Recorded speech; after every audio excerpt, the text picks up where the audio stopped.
मुझे परेशान करने में मजा आता है। निकालो भड़ास, एक लूजर ताने मारने के अलावा और कर दिया। तो अचानक ये ओवरनाइट ट्रांजिशन कैसे हुआ? क्या हुआ? मैं तुमसे कुछ पूछ रहा हूँ आज भी।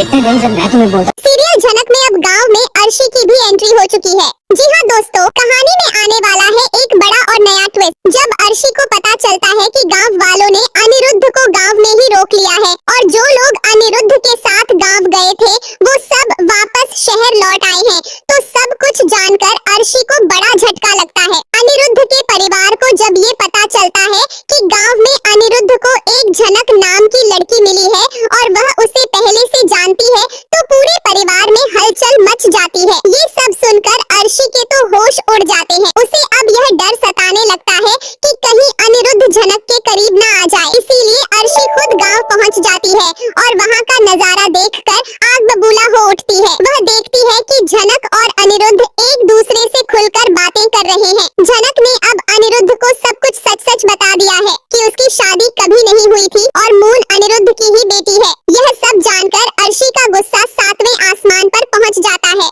वह झनक और अनिरुद्ध को एक साथ देखकर तिलमिला जाती है। तभी अनिरुद्ध भी उसे देखकर गुस्से में आ जाता है और कहता है, तुम यहाँ क्यों आई हो अर्शी?